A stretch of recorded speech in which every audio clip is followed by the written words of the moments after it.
A vaccine could protect you. It can also cause harm. And it's like the medical side just wants to focus on the protection, and the like anti-vax or air quotes, whatever side just wants to focus on the harm. And both things can be true about a product. And then the reality is weighing that for yourself and for society, risks versus benefits. You are listening to The Dr. Haley Show, the podcast dedicated to helping you optimize your health. Each episode, there will be an interview or a message to help you discover better health. We will be featuring health radicals on the show to bring new ideas to the table, as well as doubling down on key fundamentals to support you living your best life. Your host is no other than the founder of Haley Nutrition, Dr. Michael Haley. This is the Dr. Haley Show podcast. I'm Dr. Michael Haley, show host. Today's guest, Dr. Joel Gator Warsh. He is an integrative pediatrician and author of some controversial books, Between a Shot and a Hard Place and Parenting at Your Child's Pace. You can find Dr. Joel Gator on Instagram at Dr. Joel Gator. And there's a good reason he has over a few 100,000 followers. He's got some great content. I would encourage you to head over there and follow Dr. Joel Warsh. Thank you for joining me on the show. Now, is it Dr. Joel, Dr. Gator, Dr. Joel Warsh, Dr. Gator, Joel Warsh? I've heard it all. Any of the above. Whatever works for you is fine. I mean, my actual name's Joel Warsh. Dr. Gator, my wife's last name's Intelligator. So I got the nickname Dr. Gator and it kind of stuck. So whatever works. But any of those are all good with me. I've always said that's how it is for the good doctors. The good doctors, they go by, their first name sometime, their last name. They'll go by anything, and they're humble like that, where others are, I'm Dr. Haley, how dare you call me Mike or whatever. But yeah, I don't care. That's great. I love it. And, you already mentioned your wife and you have kids. How many kids do you have? 2 kids, 5.5 and almost 1.5, I guess. Oh, young ones. Oh, this is going to be great. Because I'm always curious when we have a discussion like this, when we're talking about the choices that we make for our kids, it has a lot more meaning when you have your own kids and you're in the thick of it right now in those young years with them. I have 4 kids. My oldest is 22. My youngest is 16. But I remember it like it was yesterday. In fact, 16 years ago, I remember when we all got pertussis at the same time. And I know it was 16 years ago because my 16-year-old daughter was only 6 months old at the time. And I knew, okay, Mike, you got work cut out. You got to watch her like a hawk. And, and she's in that risky age. So it means a lot more when you have kids. I am curious about who was first in the understanding these things when it comes to vaccination and how big of a role diet plays in your health, you or your wife, or were you both on the same page from the start? I think she was more holistic minded when she was growing up than me. I wasn't very much holistic. I just kind of lived normal life, didn't really think about it. She was more holistic minded. And so I didn't really get exposed to that world really until I met her, which was during residency. So it really opened up my eyes to a little bit of a different perspective. And I did great Western training. I'm not against modern medicine. I think it's fantastic and when you need it, and sometimes it can save your life, and that's great. But we're just so quick to take a medication these days. And that really did frustrate me. And it really opens up your eyes to a whole new world when you start to see people go outside of the system and get better, or start to think about or talk about food or nutrition or exercise. And you're like, well, why didn't we get taught any of this stuff? Like integrative medicine or holistic medicine can be woo-woo, but it's mostly not. I mean, mostly it's pretty basic stuff. And there's no reason why we shouldn't be discussing these things, but you just don't really think about it. You're not really taught about it in modern medicine. And so for me, it was really natural to kind of blend the best of both worlds. And that's what I do in my practice today, because I just feel like it makes sense. Like, of course, what we do every day makes a difference. Of course, what we eat matters. And these things actually have a very powerful effect on our health, a lot more in most cases than a medicine really does. And again, it's like a medicine can save your life if you need it, but that's not the thing that's going to be keeping you healthy for the long term. I mean, it just might be a bridge or a Band-Aid in general. Yeah, I've always looked at it as something that could be used to buy time while you make the changes you need to get well from whatever it is, to get rid of the cause and do the things you need to get well. mainstream medicine is defined. I'm going to read this. This is from cancer.gov, so a government website. Mainstream medicine is defined as a system in which medical doctors and other healthcare professionals, such as nurses, pharmacists, and therapists, treat symptoms and diseases using drugs, radiation, or surgery, also called allopathic medicine, biomedicine, conventional medicine, orthodox medicine, and Western medicine. You've already given us some hints on integrative medicine and how that is different. Can you expound on that a little bit?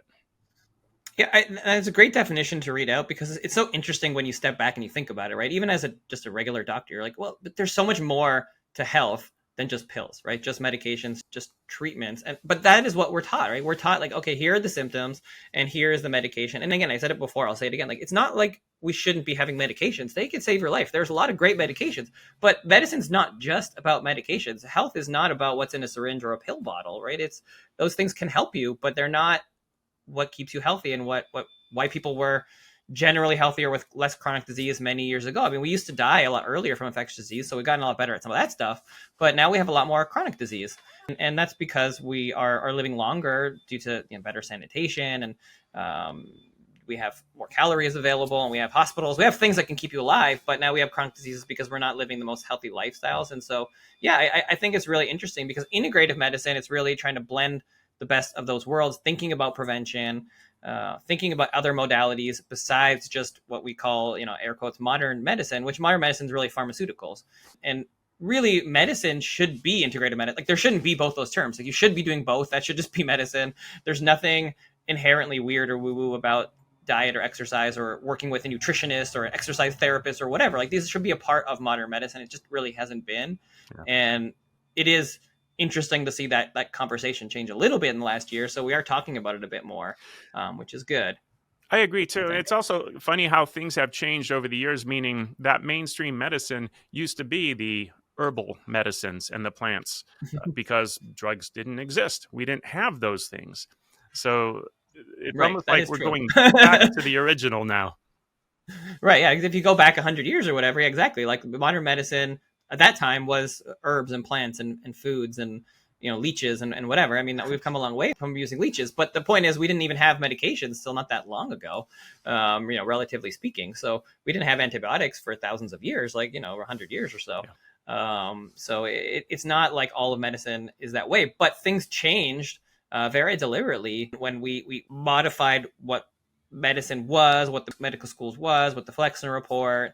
There were things in the 40s, 50s, 60s in that generation where things really shifted towards pharmaceuticals and away from anything that used to be done, instead of a balance, which could have been done. Like, we didn't have to go fully away from holistic health. We could have done both, and there's a lot of good things we've done with medicine, right? So it's not like improving science and being more focused on that world, it doesn't have its benefits, but we kind of poo-pooed anything holistic and kind of put it out there as woo-woo, and now we've gone so far the other direction. Usually, like most things, there's some happy medium that can actually get us to be the healthiest.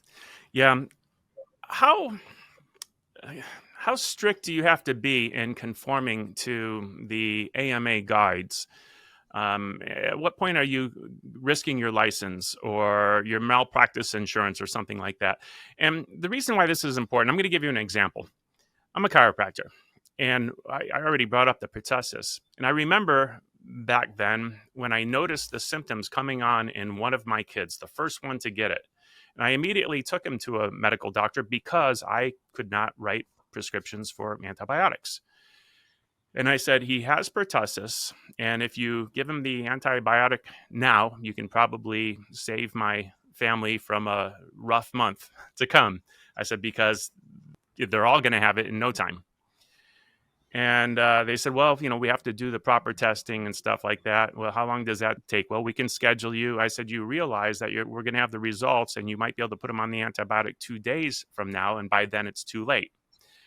Well, that's just our protocol. And, you're a chiropractor. How do you know that he has pertussis? Well, because he's my son, and I know my son better than anyone. That's how I know. And okay, fine, we'll go your route. And, 2 days later, you're right. It was pertussis. Here's the antibiotic. What good is that going to do? Can you write that for all my other kids? Because now they're where he was a couple days ago. And, the problem with pertussis is the bacteria is killed, but then we're releasing the toxins that cause the problem for the next potentially several weeks. And for us, it was, okay, well, I guess we're all going to stay home for a month now and cough it out. When it could have been prevented using medicine, but the medical doctor that I went to felt that he had to conform to the standard of practice, which is test before treating, even regardless of how sure you might be on the diagnosis.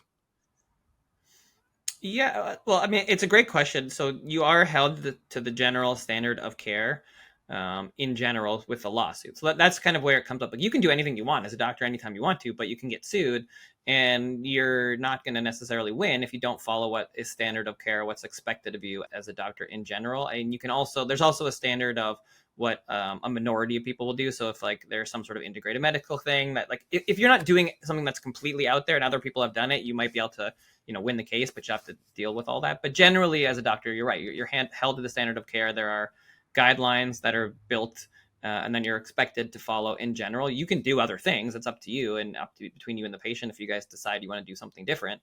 But ultimately, if you do anything outside of what's normal, you'd have to be able to defend why you did that. And if you're wrong, then yeah, your license could be at stake. You could get sued, like all those kinds of things. So that's certainly possible, especially in a litigious world, especially in America, where those are things that doctors have to think about. And for example, like in your case, it's not wrong. Like, there's a lot of coughs out there, right? So how do you know if it's pertussis or not just when you go in? If you have a good reason why you think it is, then that's reasonable. That can certainly be considered. And sometimes you do treat prophylactically for something if you have a good reason to believe it. Like, let's say you were like, oh, I was around someone that had pertussis, I'm pretty sure it's that.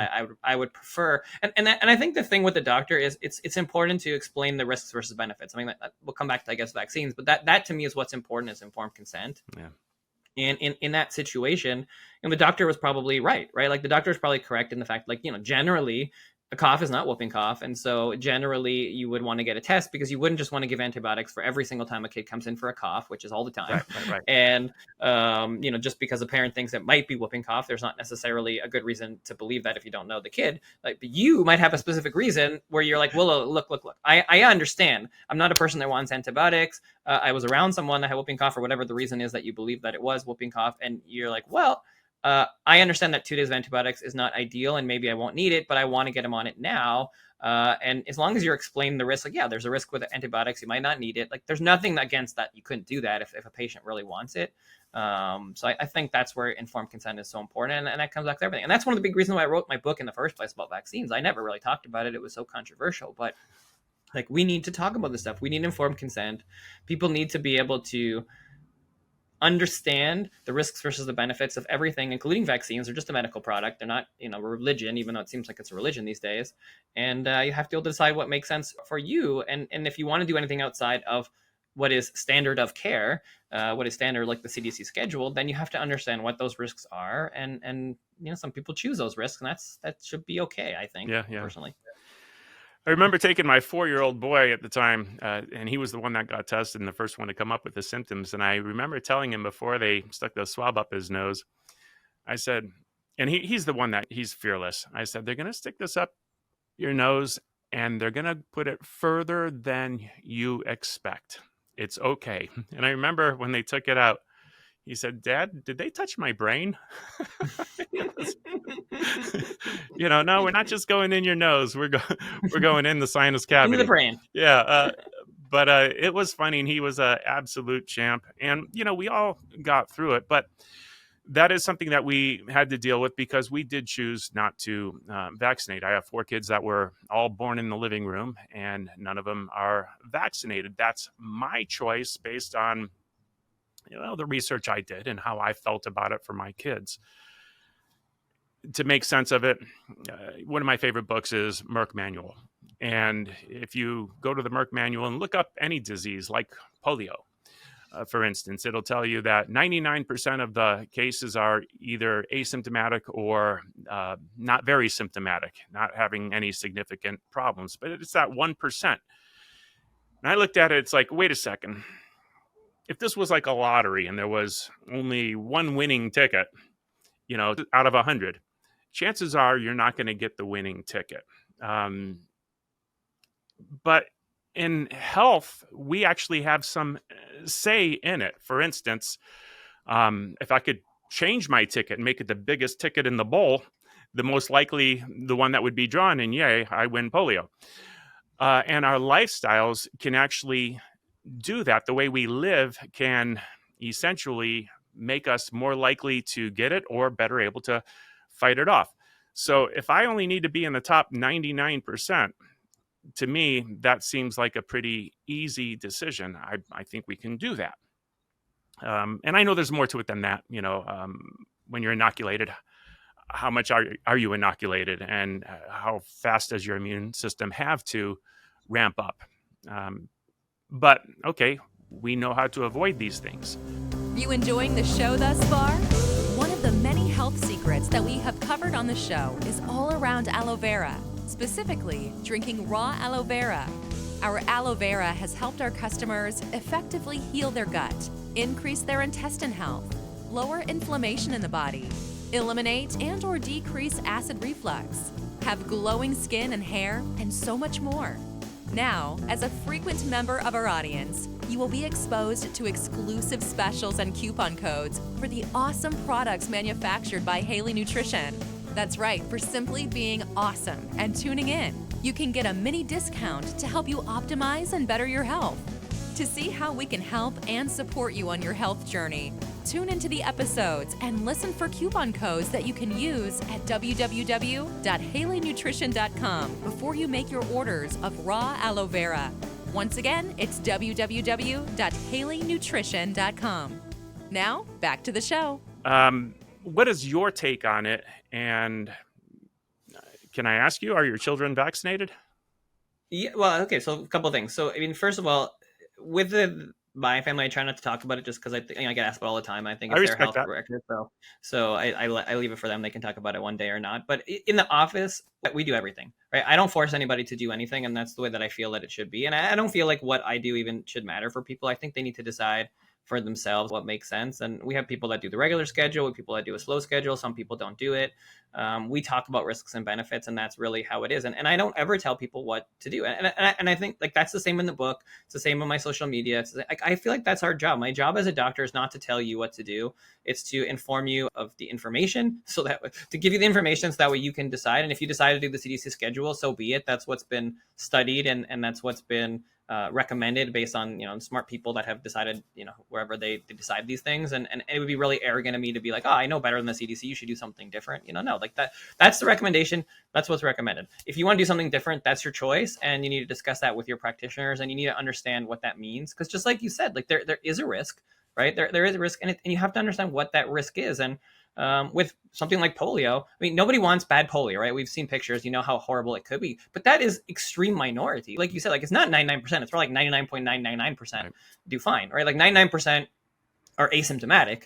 And then even if you do get it, then it's usually not very severe. And then you have like a stomach bug or something like that. And then the very, very, very, very, very minority might have the stuff that we're scared of, like the paralysis, right? So it's really, really mild. It's not zero. So you have to understand, like if you don't get vaccinated with a polio vaccine, which works quite well, then there is a chance, maybe it's 1 in a million, maybe it's 1 in several 100,000, maybe it's 1 in 10 million, maybe it's 1 in 100 million. I don't know. Like, we don't know. It's hard to know exactly, but it's not a huge risk. And there aren't a lot of people getting paralytic polio these days, but it's not a 0% risk. And like you said, you can choose to not get the whooping cough vaccine. It will protect you to some degree. It's not a great vaccine of the vaccines. I mean, the immunity does wane over time, but you might have a 50 to 70% reduction right after you get the vaccine. So it works, and you can get whooping cough like you did, right? So it's possible. And most people that get whooping cough, it's not fun, but you're not getting anything super severe. But for a baby, like you said, a 6-month-old, it could be very severe. Babies die of whooping cough. So it could happen. I mean, the risk is, again, very small, but it's not zero. And you need to understand, like, if my baby gets whooping cough, okay, I have a 20-30%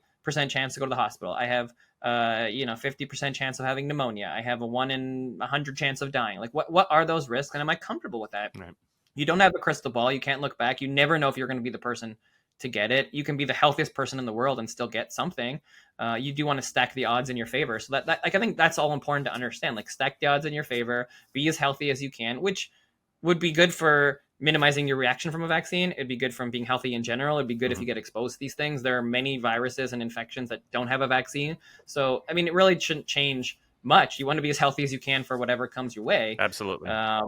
But you have to understand, is your kid in daycare? Are you around a bunch of other kids? Are you going out and traveling? Are you going it's like, we don't just give everybody yellow fever vaccine just because. You get it if you go to an area where it is. Like, we could just give everyone a smallpox vaccine, even though there hasn't been smallpox in 50 years or whatever it is. But we don't. Like, you have to weigh your risks and benefits for yourself and decide what you're comfortable with, because a vaccine has a risk and the disease has a risk. Yeah, no, it's so true. But my kids didn't go to daycare, but every Sunday they went to Sunday school and with the other kids, and my goodness, boogers everywhere. It's just the way it is, and that's where they would get what they got and build their own immunity in the case of our kids. But with vaccines, there's no risks, right? They're safe and effective. There are risks. I mean, of course there are. And that's it's insane that the discussion has really gone that direction of, first of all, safe and effective is propaganda. It makes no sense. It's a really dumb phrase and it shouldn't be used, because nothing's fully safe and nothing's fully effective. It's what are the risks versus the benefits? That's why we should be talking about things. And unfortunately, with the pandemic, that's where trust in medicine just basically plummeted and is gone, because when you say something like that, when it doesn't make any sense, then you lose people's trust. Because you can't say with a new vaccine that it's safe. Like, that doesn't make any sense. You could say, based on what we know so far, we haven't seen any problems. We haven't seen any short-term major issues. You don't expect to know necessarily about myocarditis unless you've studied it for a few months and you can see enough people. So it's not unreasonable when something's coming out fast that you don't know everything. As long as you say that, you're like, well, here's what we've seen. Here's what we found. We haven't seen anything else. We'll keep looking at it and we'll let you know. That's fine. You can say that, but you don't know if you're going to go a third arm in 10 years. So you just can't say those things. You just say, based on what we know, here's what we know. Here's the risk reduction that we see. Here's the safety signals that we're seeing or not seeing. Here's our recommendation. Do it or don't do it. Like that. Somewhere along the way, we went from recommendation to force, and that's a really big problem in my mind. And I really think we need to go a little bit backwards on that.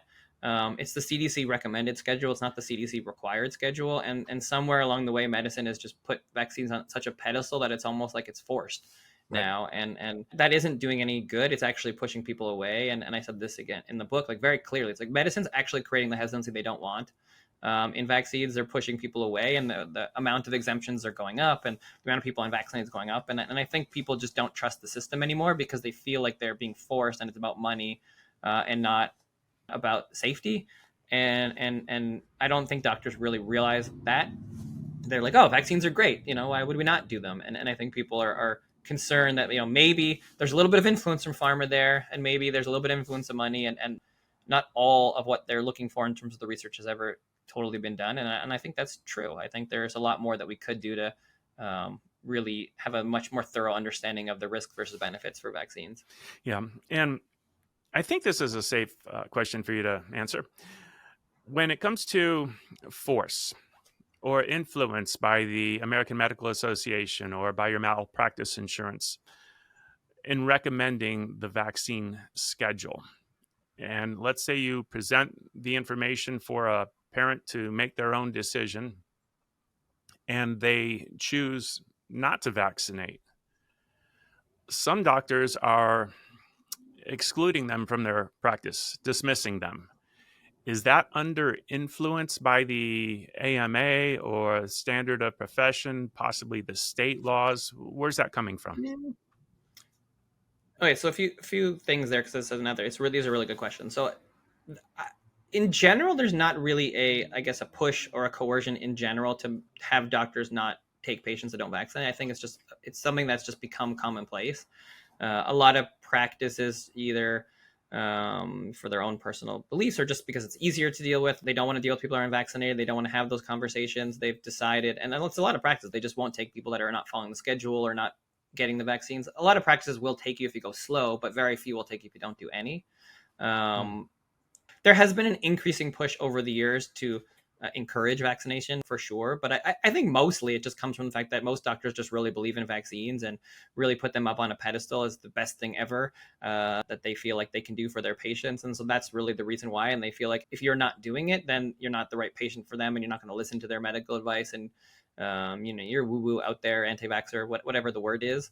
I think that's the majority of it. It's not so much a push. I mean, there has been more discussion around it in the last few years about encouraging it, but nothing forces you to get people to get vaccines. Like that's not, there's no requirement to do that. It's just, so if you tell people not to get vaccines, that's going against standard of care. And then you could be, I think, liable if somebody's like, well, you told me not to get a vaccine and my kid died of measles. It'd be hard to defend that, I think. But if you discuss vaccines and you provide information and you make patients aware of the risks and they choose those risks and they sign a waiver or you notate it down that you talked about it, I don't think there's a lot of liability there for a doctor, because at the end of the day, people can choose what they want to do and you're not like required to force somebody to get a vaccine. So I think there's always some liability when you go against standard of care, but mostly as long as you've discussed it and encouraged it, then ultimately if the patient does something differently, then that was their choice, not yours. Yeah, I feel the same way. And documentation is king. So, if you document that you had the discussion and they sign off, what else do you need? But if you fail to do that, okay, I guess it could be, there could be a fear there.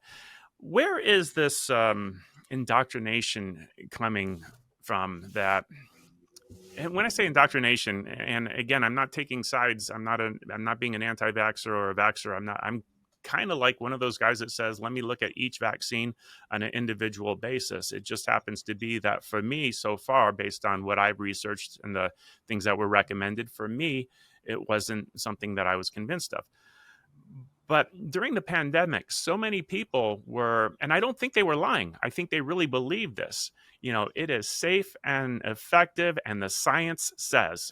And they believed that there was science that wasn't there, but they were completely convinced that it must be that way. Where is this indoctrination coming from that people have such strong beliefs that vaccines are 100% safe and 100% effective? Yeah, I would break that question into two parts. I think you have to go back to training, right? So I think it starts there. I mean, the COVID stuff we can talk about in the second half, but vaccines in general as a concept, when you're in training, when you're a doctor, you're not really trained on safety. You're trained on, well, here are the horrible diseases that we used to have. Here's how many people used to die of these things. They're really bad. Now we don't really see these things anymore. That's because of vaccines are the best thing ever. And here's your amazing vaccines. Here's the schedule. Go do it.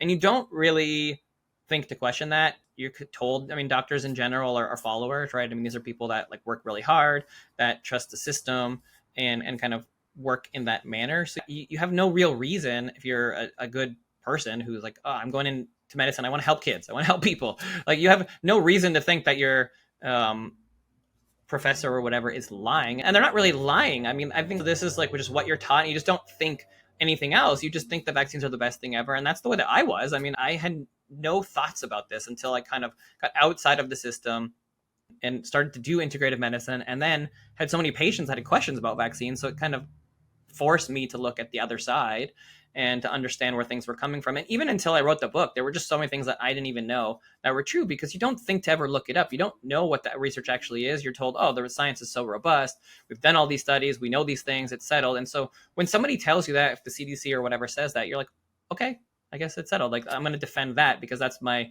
group of people and that's what I've been taught. So it's not evil. Like, it's not like doctors are evil or like want to harm your kids. No, they think that like, giving you a vaccine is the thing that's going to protect them, and not doing it is what's harming them. And so they're defending that. And whether you believe that's right or wrong, that's, up to whatever, I guess, information that you have and how you take that research. But I think people assess the research differently. And so you can have very different opinions based on, even if you do look at the research, what it says. And I think that's what happened with COVID, where we have this research that comes out. I mean, it was obviously under emergency use, and so it's coming out quickly, but you have research and data from the companies, and they show that it's working, and they show that it's effective, safe, whatever it is, those words. And then that gets repeated over and over again. And that's what doctors repeat. And so that's what you hear. And you rarely have discussions on safety. And so it's like, oh, this thing works. Why wouldn't you want to do it? And in many regards, it did work to some degree. I mean, it did decrease your risk of getting severely ill, at least based on the mainstream research, right? So that part might be true, but the question is at what cost? Right. And, nothing is more clear in terms of, I think, frustration than the COVID vaccine, where you have, even still to today, two worlds out there on the COVID vaccine that are like completely opposite. Like, this is the best vaccine ever, and it saved millions of lives and saved trillions of dollars. And then you have another world that says this is the worst vaccine ever, and it's killing more people than it's helping, and it should be pulled from the market. And why do we still have it? And you never see a debate between both sides. And it's really tough as a parent. You're like, okay, what do I believe? And both sides have valid, reasonable information, and they're not actually discussing and like weighing, because it's like two things can be true. A vaccine could protect you. It can also cause harm. And it's like the medical side just wants to focus on the protection, and the like anti-vax or air quotes, whatever side just wants to focus on the harm. And both things can be true about a product. And then the reality is weighing that for yourself and for society, risks versus benefits. And we don't often hear things in that kind of discussion, in that nuanced way. It's just arguing. And if we could actually have a nuanced discussion, I think most people would understand that it's not so simple. Yeah, but some people don't want the discussion. Some people, how dare you even question the efficacy? And that's the dogma, to the extent of not even being able to have an open mind. The fact that your mind is open, something's wrong with you. How dare you? Close your mind and don't even question. And that's one of the biggest problems in the vaccine space today, because the fact that you can't have a discussion about it is terrible. And that again, it's literally the reason why I wrote the book. It's not to tell people to do it or not do it. It's to have debate and discussion, because we have to have discussions like this, friendly, nuanced. People have to understand what is actually out there, because there's nobody that's making vaccines better. There's nobody pushing companies to make them better. And if you have no liability for your product, and there's nobody that's making you do safety research, and everything is just perfect, then you're just going to have more and more vaccines that are going to be worse and worse and worse. And eventually you're going to have everybody have problems with vaccines. Like, that's the only direction that it could possibly go, unless you say, look, we want the best vaccines ever. We want the minimal amount of disease. We don't want people getting sick and getting measles and dying. Yeah, of course not. But we also don't want people to have reactions from vaccines. And if you can't look into the problems, which do exist, it doesn't matter whether you were out there, there are documented reactions that you can have. Let's try to minimize those. Let's figure out what those reactions are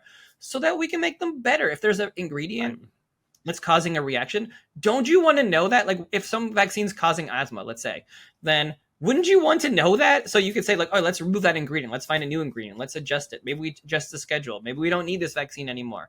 Let's prioritize this other one. Like, we want to prioritize. We want to make them better. We want kids to be safer. And more isn't always better. We can't just keep adding more without having a discussion about what's best. And right now, you can't have that discussion. Just like you said, it's like, no, people don't want to have that discussion. No, just get vaccines. That is not going to work. You're going to have a war on your hand. And that is what's happening right now. You're seeing it. There's this battle. Everyone's putting their feet in the ground. As a thank you for tuning into the Dr. Haley Show podcast, I have a special coupon code that can be used throughout the month of August 2025. Get 10% off your purchase at HaleyNutrition.com. The coupon code is August10. That's AUGUST10. And as usual, you can even use this coupon with on sale and already discounted bundled items. Enjoy the rest of the podcast. Yeah, and it's obvious that things are changing just a little bit.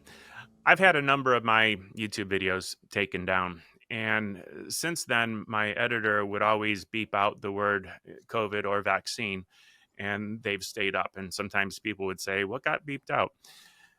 But I'll tell her before this one, do not do that. Leave the words, let them be spoken. And I suspect we might get away with keeping this one up. It probably won't get censored because times are changing. It might get taken down. I don't know. Mostly things are not getting censored anymore, which is nice. YouTube's still like weird, mostly it's not, but they're still a little behind. At least thankfully, like Instagram X are not anymore. but this will be a good test because we're using the words plenty of times. And I like it because what we are doing is having a discussion about it. And there will be people that disagree with me. There will be people that disagree with you. And there'll be people that listen to this that disagree with both of us. And they have their own opinions, and that's okay. The good thing is we're having a discussion about it. And these things are being explored. We've got, Kennedy out there saying, hey, we're going to do some studies. Do you have any predictions on what might come out in the future in those studies? Yeah, I mean, if he does, proper research, then we're going to find stuff. I mean, there's no question about it. I think that vaccines cause reactions. It's hard. It's really my honest answer to what the risks of vaccines are is we don't know. I think we really honestly don't know. I think the research in general is so biased one side or the other, and you have studies on both sides. And basically you can look at, okay, what is the person's kind of preconceived notion on vaccines? Are they super pro-vaccine and work for the CDC, or are they very anti-vaccine? And then their study kind of finds that thing. You don't really see a lot of studies where the head of the CDC is like, you know what? I actually found that vaccines are causing autism in this research. Huh, that's interesting. Like you don't see that. You don't see the opposite ever. So it's when you're doing epidemiologic research, it's really very biased. It can be, like, it doesn't have to be, but you certainly can make the data work in the way that you want it to work by changing up the inputs and the outputs based on what you find. And as someone who's done a master's in epidemiology, it's the thing that I dislike the most, because it just really depends on what you put in the model as you get an output. And yeah, if you're like super honest and you get everything right with the model, you can get an amazing study from epidemiologic research. But if you are somebody who's, let's say, the head of vaccine safety, and you put a bunch of things into the model and you show that vaccines cause autism, you're going to lose your job pretty quickly, right? So you're going to be like, well, why is this output showing that vaccines cause 10 times the amount of autism? I must have missed something. All right, let me adjust for this. Oh yeah, now it's, I should have adjusted for that other thing. I didn't adjust for it. That's why it was showing that. Now it's no risk. And you know, maybe you should have adjusted for it, and maybe that's the correct thing, or maybe you shouldn't have adjusted for it, and actually what was found before. So the only actual way to know is to do prospective trials and follow kids forward, which we've never done. And that's honestly just what we need. I don't know the answer. I don't know whether vaccines cause chronic disease or not. I don't know whether they're related to autism or not. The mainstream says no. Some other studies say yes, but none of those studies are good enough. We actually need to follow kids forward and find out. And that's really what's going to be the most helpful in the next phase. And I hope that they do that. That's not something that's going to happen in the short term, but I do think we need that in the long term. Yeah, sometimes you'll find things that are related, and you'll say, oh, there seems to be some kind of connection here between vaccines and autism. Let's just, hypothetically say that was the case. Well, yeah, but there's probably also some connections between autism and irritable bowel condition. Okay, so now vaccines might contribute to irritable bowel, but so might other things, pesticides, herbicides, fungicides, chemicals in the food.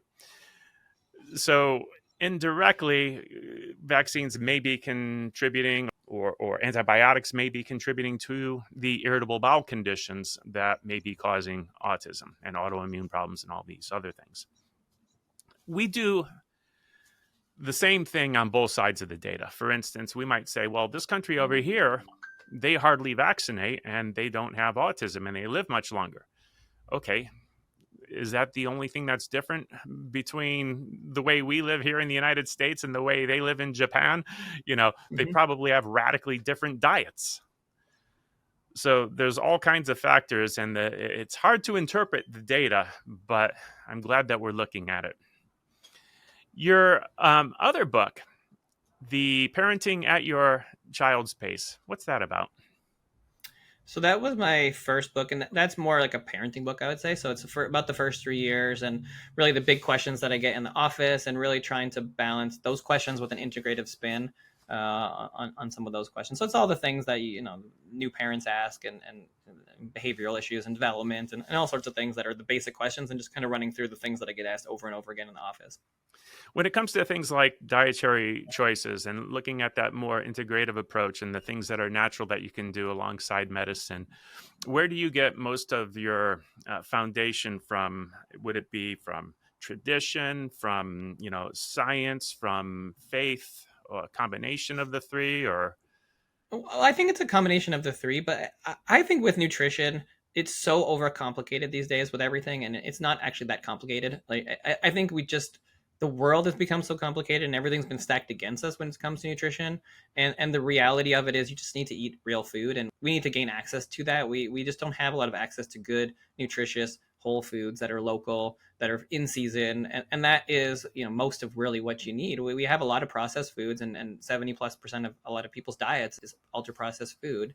And we can argue all day about this dye or this chemical or high fructose corn syrup versus cane sugar, but it doesn't really matter if you switch those ingredients out in some crappy food, right? That's just ultimately the problem. It's like, you can argue about each ingredient, you can change them, well, maybe, make a little bit of difference, probably not. And you can even argue the science on a lot of these things. Like there's a lot of debate on like seed oils and like whether they're good or bad or this or that. But ultimately it's like, okay, you need to eat fruit and vegetables and whole grains and protein and fat from good sources. And if you did that like 99% of the time, you'd be fairly healthy, and probably a lot of chronic disease would go away.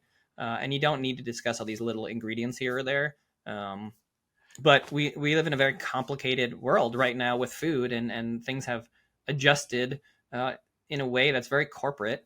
And it's not a simple solution, because people do need calories, and those provide calories, and we built a system to provide calories in that way. And ultimately, if we want to see a real change, then we're going to have to go back and kind of go back to the drawing board, and refocus our attention on building more local farms and supporting local farms and regenerative agriculture and gardening, and all these things will have to shift. And it's another 10-20 year project to kind of shift away from ultra processed foods, and everything you said. Like, okay, so this goes back to family and faith and tradition and what we always did. And really what the way that we're eating is very different in the last few decades. And I think if we just go back to what we were eating before, even if it's like 50% of what we're eating is that, it's actually going to go a long way. I don't think you can never eat a piece of cake again in your life. Like, that's not my concern. It's just we're eating it all the time. Right. Yeah, I like the example that you mentioned about the soda with the high fructose corn syrup versus natural cane sugar. I personally haven't had a Coca-Cola probably in, I don't know, maybe 30 years, maybe more. I don't know. It's been a long, long time. If I was going to have one, I would be tempted to try the one with the cane sugar. I wouldn't be tempted to have one with the high fructose corn syrup. But one seems like the lesser of two evils, but it's still a crap recreational substance. I'm not even going to say recreational food. It's a recreational substance. I wouldn't put it in me.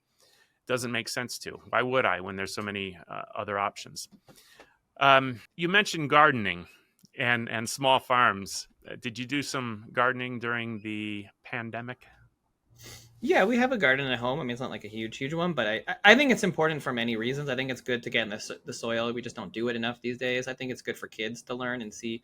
Even if you just grow a couple of things like tomatoes or whatever, then they get to see food being created, how tough it is, how much work goes into it. You get some things that you eat that don't have any chemicals or pesticides on it that are fresh. I think it's good for your mental health too. I mean, basically all research shows that it's good for your physical and mental health.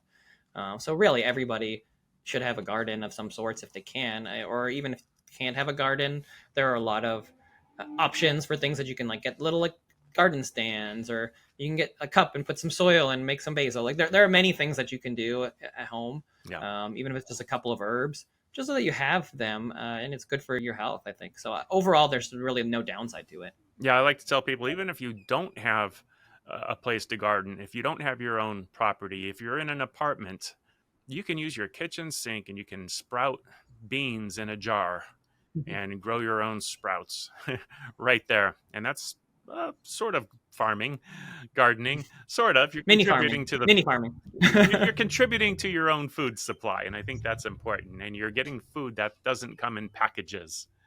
Yeah, and I mean, there's always the discussion about cost, and I mean, obviously time, it takes more time to do some things, but like if you're sprouting, that's way cheaper than buying things at the store. Like you literally, you don't even need to buy any technology really. You can buy their sprouting kits and whatnot, but you don't need to. And you just go buy like seeds and you put water, and like once a day you put some water in, and that's really it. It's like super easy. You get a ton of food from sprouting for almost no money. Yeah. So you want to do something that's economical. Like that is one of the things that I think we could actually push. That would be super helpful in terms of like low income individuals, is sprouting. Like you can get a lot of food for extremely cheap from sprouting that's nutritious. So that is one of the things that could actually be super useful. You could get a ton of food for a very small amount of area. You don't need an actual garden to do it. You just need a jar. It's funny because beans were used when I was growing up to refer to like pennies. You could get it for beans. It doesn't cost anything, and that's the way it is. They're the least expensive food you can buy. You can buy a 7-bean soup bag for less than $1. That would make a big pot of bean soup.